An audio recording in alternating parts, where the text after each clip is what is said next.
नमस्कार साथियों, हनुमान जयंती की हार्दिक शुभकामनाओं के साथ आप सभी का स्वागत है अंकित इंस्पायर्स इंडिया पर। मैं हूं अंकित अवस्थी और आप हैं मेरे साथ में एक ऐसी इंटरेस्टिंग खबर पर चर्चा करने के लिए जो कि ना तो ईरान इजराइल से जुड़ी है, ना हमास और इजराइल से जुड़ी है, ना फिर किसी अन्य युद्ध से, बल्कि उस युद्ध से जिसको आप लोगों ने देखना लगभग छोड़ दिया है। जी हां साथियों, रशिया यूक्रेन युद्ध जिसको 789 दिन आज हो चुके हैं, कल 790 दिन हो जाएंगे, आप लोग इस पर अपडेट ही नहीं ले रहे हैं।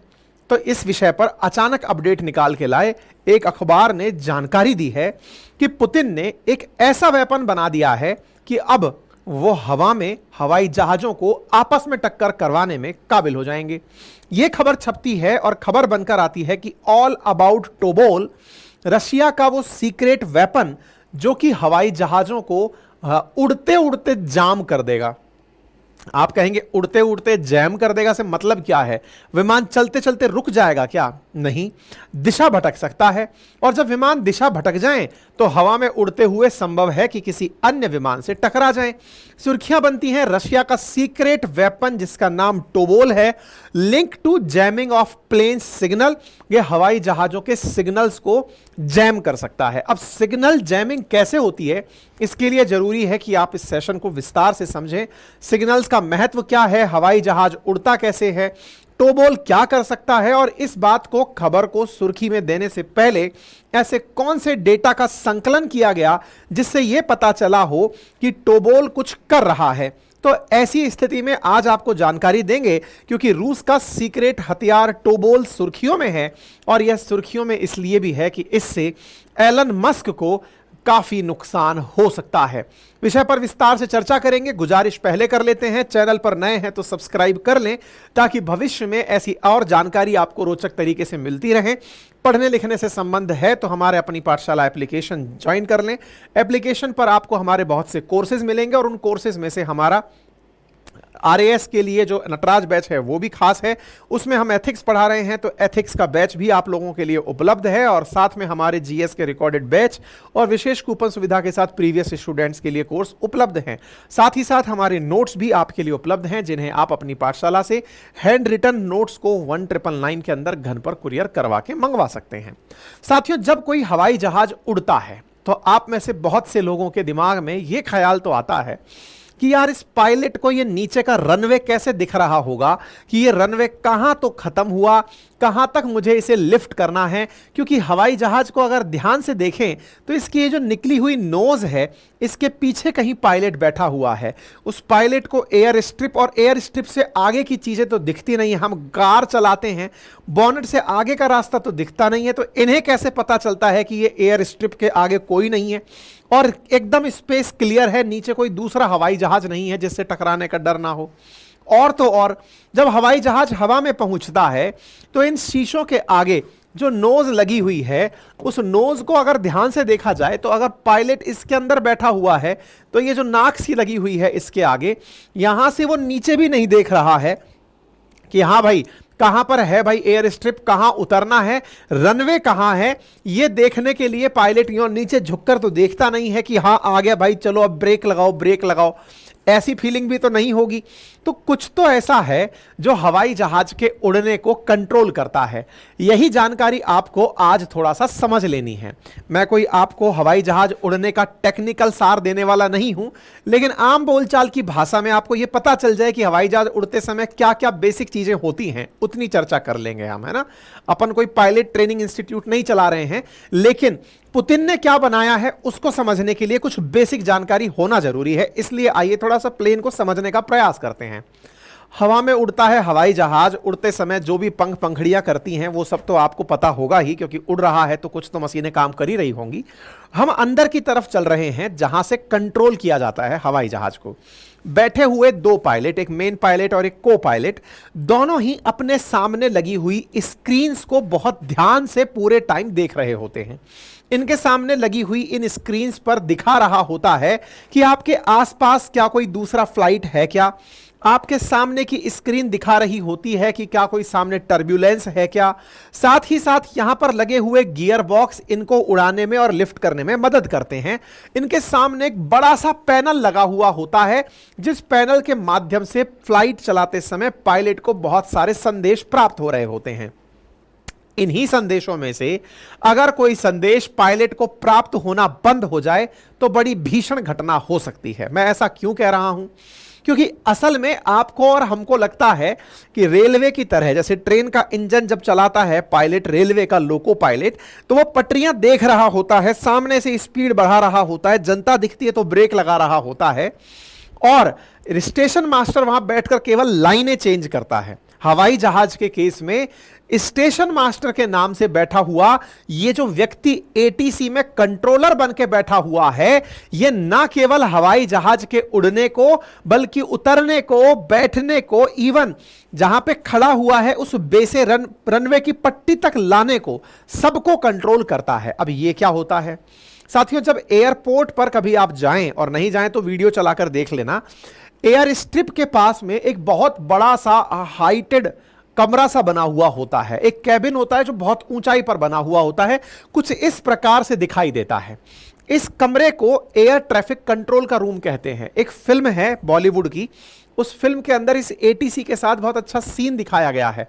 उस किरदार का नाम बमन है, और उस बमन बमन करके जो किरदार है वो जब फ्लाइट उड़ा रहा है, उस मूवी का नाम मैं मिस कर रहा हूं, शायद धमाल है, धमाल 2 है, जिसमें वो फ्लाइट उड़ा रहे हैं और उड़ाते उड़ाते वो एटीसी के कैबिन में ही घुस जाते हैं। खैर, अगर ध्यान आ जाए तो रिलेट कर लेना, ये एटीसी का कोई कैबिन है।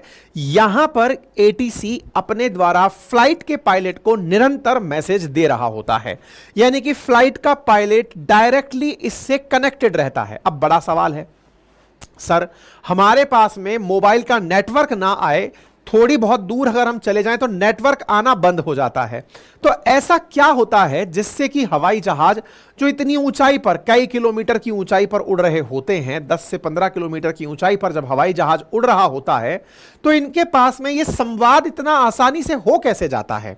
इस संवाद को करने में कुछ विशेष प्रकार के इंस्ट्रूमेंट का उपयोग किया जाता है, जिससे कि एटीसी उड़ते हुए हवाई जहाज को भी इंस्ट्रक्शंस दे सकता है। उड़ते हुए हवाई जहाज को इंस्ट्रक्शंस देने के लिए जमीन पर कुछ रडार लगाए जाते हैं। इनमें से एक रडार प्राइमरी सर्विलांस रडार होता है और दूसरा सेकेंडरी सर्विलांस रडार होता है।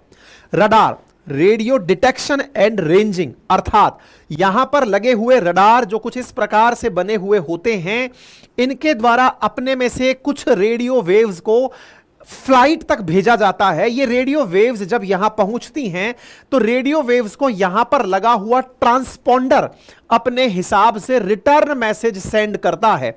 यानी कि जिस प्रकार से हवा में कोई भी फाइटर जेट निकलता है तो बॉर्डर पर लगे हुए रडार उसे पकड़ते हैं, ऐसे ही कितनी ही ऊंचाई पर उड़ने वाला कमर्शियल प्लेन हो उसे भी रडार कैप्चर करते हैं कि कौन सा हवाई जहाज हमारे क्षेत्र में है।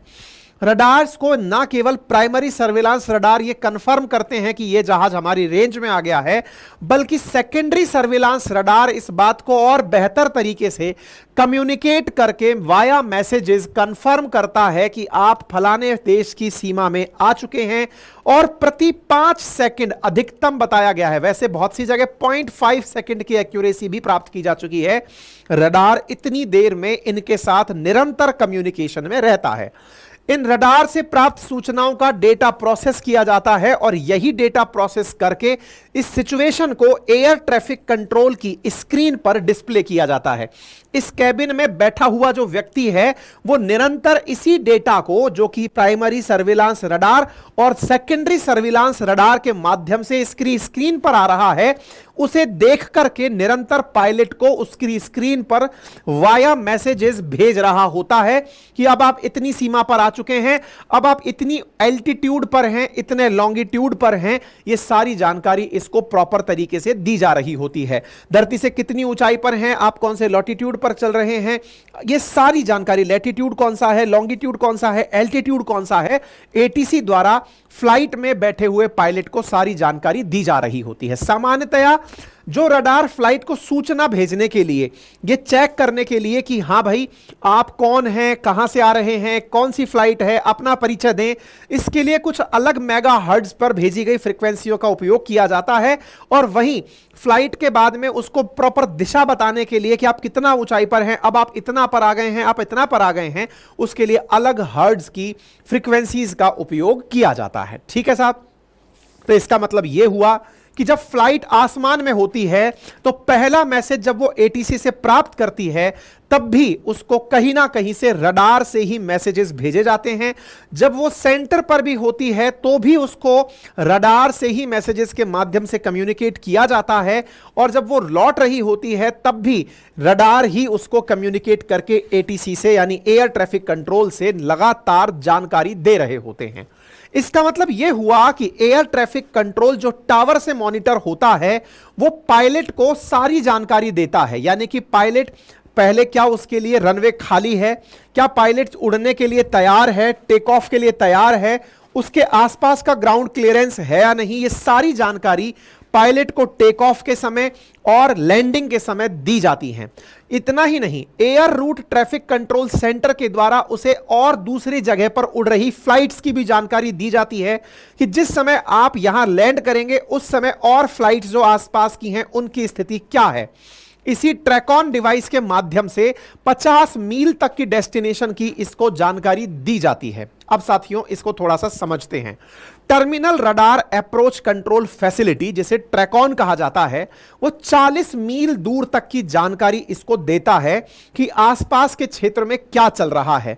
लगभग आप मानकर चलें कि जितना भी रेंज में फ्लाइट उड़ रही हैं उन्हें प्रॉपर जानकारी ट्रैकॉन डिवाइसेस के द्वारा जब दी जाती है, मतलब फ्लाइट जब आसमान में होती है तो पूरी तरह से रडार से ही डायरेक्शंस प्राप्त करती है। लेकिन साहब कई बार समुद्र में भी फ्लाइट निकलती हैं, समुद्र के ऊपर से फ्लाइट क्रॉस होती हैं। विचार कीजिए कि अगर कोई फ्लाइट इंडिया से ऑस्ट्रेलिया जा रही है तो वो इंडियन ओशियन के ऊपर से उड़कर जा रही है। यूरोप से अगर अमेरिका जा रही है तो पैसिफिक ओशन के अटलांटिक ओशन के थ्रू वो उड़कर के जा रही है। अमेरिका से चाइना आ रही है तो पैसिफिक ओशन के ऊपर से उड़कर जा रही है। तो फिर ऐसी ट्रैकॉन डिवाइसेस तो लगा ही नहीं पाएंगे, नीचे जमीन पर लगाओगे कहां इन डिवाइसेस को। ऐसी स्थिति में फ्लाइट को कम्युनिकेट किया जाता है सैटेलाइट्स के माध्यम से जो पूरी दुनिया में उड़ रहे हैं। उन सैटेलाइट्स के माध्यम से फ्लाइट्स को मैसेजेस भेजे जाते हैं, जिन ट्रांसपोंडर्स के माध्यम से भेजा जाता है उन्हें एडीएस-बी रिसीवर और एडीएस-बी आउट ट्रांसमीटर के नाम से जाना जाता है। यानी फ्लाइट लगातार कम्युनिकेट करती रहती है। रडार का उपयोग और एडीएस-बी का उपयोग करके फ्लाइट की सारी लोकेशंस पता लगाई जाती रहती हैं। साथियों यहां पर जो मैं जानकारी आपको दे रहा हूं एडीएस-बी के बारे में, उसे आप केवल इतना समझ लीजिए कि ऑटोमेटिक डिपेंडेंट सर्विलांस जो मशीन है एडीएस-बी, इसी के द्वारा फ्लाइट की लोकेशंस को ट्रैक किया जाता है। अब इतनी सारी जानकारी मैंने आपको दे दी जो थोड़ी बहुत तकनीकी जानकारी थी। कुल जमा इतनी बकवास का सार अगर एक लाइन में निकाला जाए तो वो इतना है कि हवाई जहाज जब हवा में होता है तो उसके पास मैसेज सर्कुलेशन के लिए रडार होता है। अगर धरती पर नहीं है, आसमान से है तो सैटेलाइट होती है। कुल मिलाकर हवाई जहाज अगर आसमान में है तो वो अनाथ नहीं है, उसके पास में सिग्नल्स जा रहे हैं और रेगुलर सिग्नल्स जा रहे हैं। 0.5 सेकंड तक में भी उस तक सिग्नल जा रहे होते हैं। अगर सिग्नल खो गया तो समझिए फ्लाइट खो गई। अब चर्चा आती है आज की। आज हम जो चर्चा कर रहे हैं टोबोल की, वो असल में है क्या? सोचिए कि रडार के द्वारा भेजा गया सिग्नल फ्लाइट को अगर किसी के द्वारा अवरुद्ध कर दिया जाए। विचार कीजिए कि जब फ्लाइट को रडार से मैसेज भेजे जा रहे हों, उसी समय कोई व्यक्ति एक और ऐसा रडार वहां लगा दे जो ऐसी की ऐसी रेडियो वेव हवाई जहाज को भेजे, लेकिन उसमें संदेश कुछ और हो। यानी कि इस विमान के पास जा रहा जो संदेश है, रेडियो वेव है, उसमें गलत फ्रीक्वेंसी पर गलत नोट्स भेज दिए जाएं तो विमान दिशा भ्रम की स्थिति में हो सकते हैं। यही खबर बनती है दासन की, जो लिखता है jam and blast Putin top secret jamming weapon Tobol could be behind thousands of British holiday flights being attacked by Russia। Russia के द्वारा ब्रिटिश फ्लाइट्स को अटैक करने के लिए टोबोल का उपयोग किया जा सकता है। साथियों, रशिया से कनेक्टेड यूरोप की जो फ्लाइट्स हैं, उन्होंने हाल ही में रूसी टेक्नोलॉजी के एक वेपन टोबोल का हाल ही में यूज देखा है।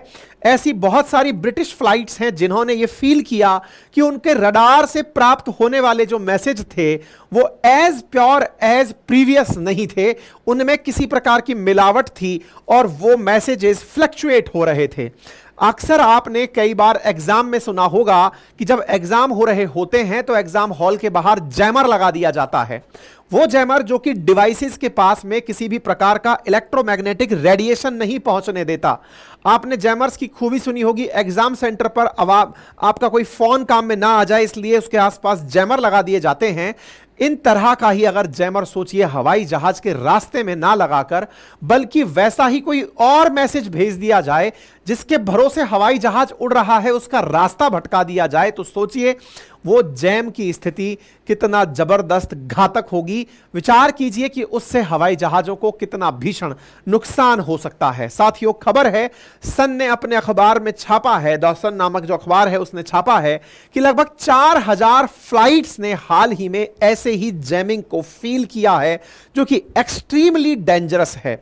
आप यहां पर कुछ खबर को इस प्रकार से देख सकते हैं।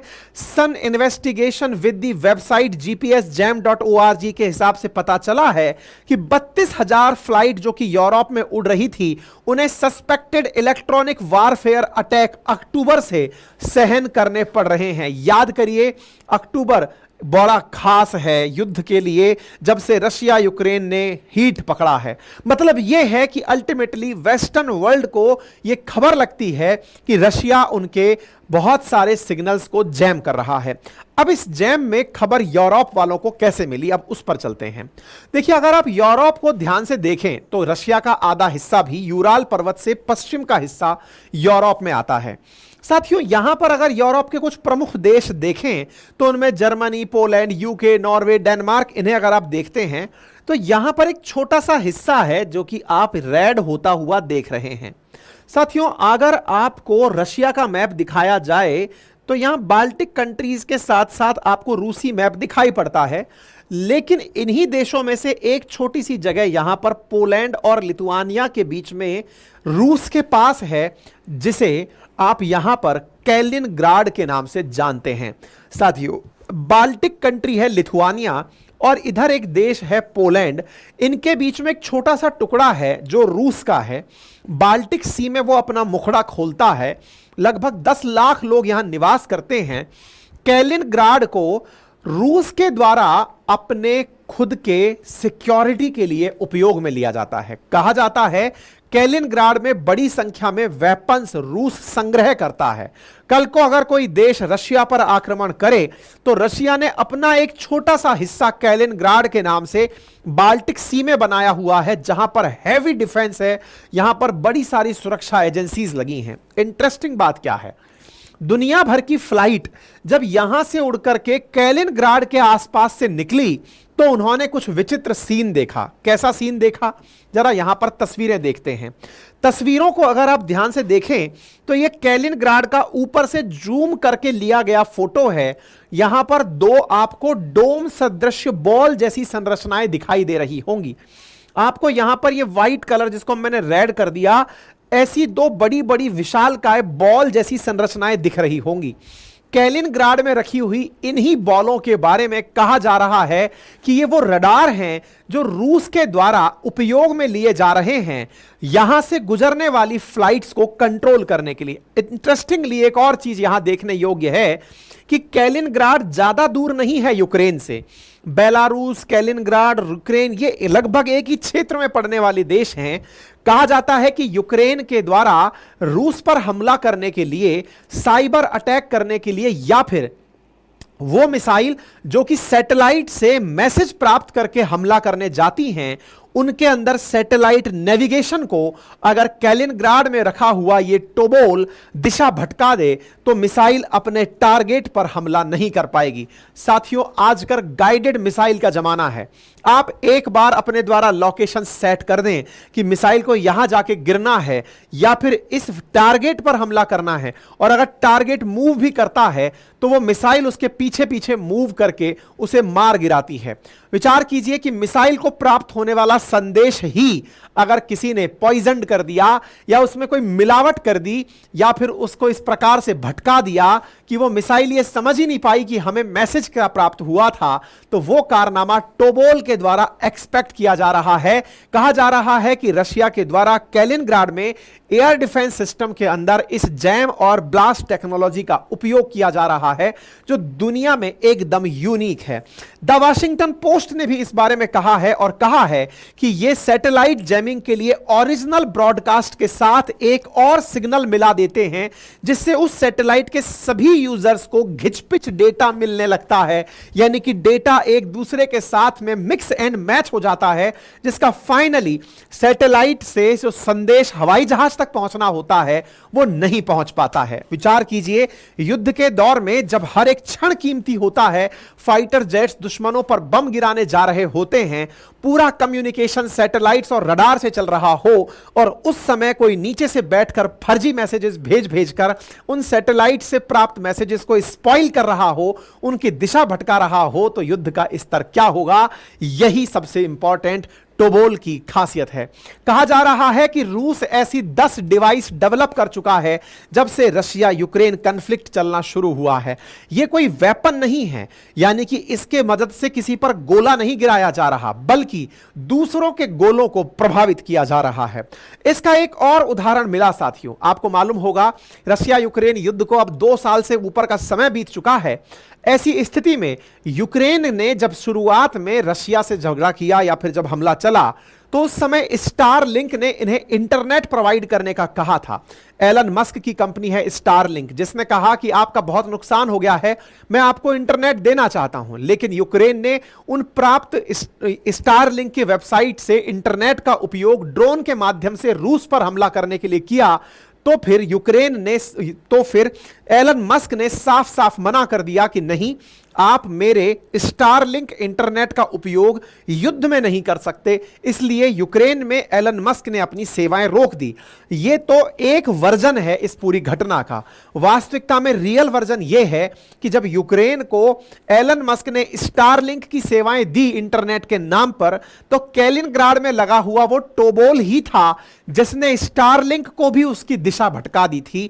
यानी स्टारलिंक से जो इंटरनेट की जो फ्रीक्वेंसी प्राप्त हो रही थी यूक्रेन को, टोबोल ने उसे भी हिला दिया और जो ड्रोन्स थे उनके द्वारा टारगेटेड हमले नहीं हुए, ऐसा भी अखबारों के द्वारा, ऐसा भी रिपोर्ट्स के द्वारा कहा जा रहा है।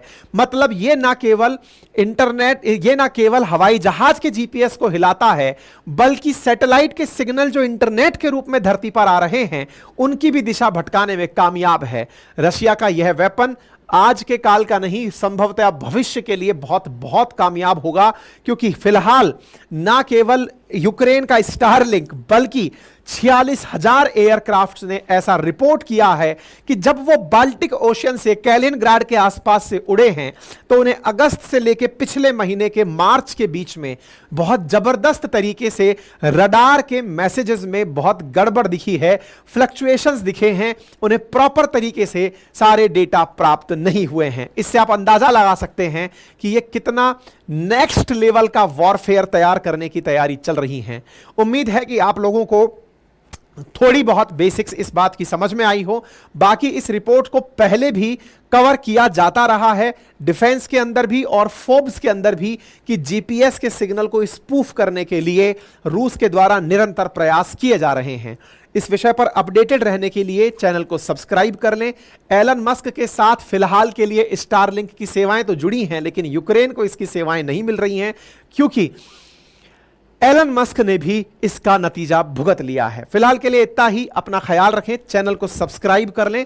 चैनल को सब्सक्राइब करने की बार बार गुजारिश इसलिए होती है ताकि आपको भविष्य में जब कभी भी हमारे सेशंस आए तो आपको उसका तत्काल अपडेट मिल जाए।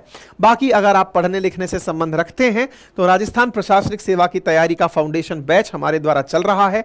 एथिक्स की क्लासेस उपलब्ध हैं अपनी पाठशाला एप्लीकेशन पर। साथ ही हमारा प्रीवियस रिकॉर्डेड क्लास उपलब्ध है, आप उसे जाकर के एक्सेस कर सकते हैं।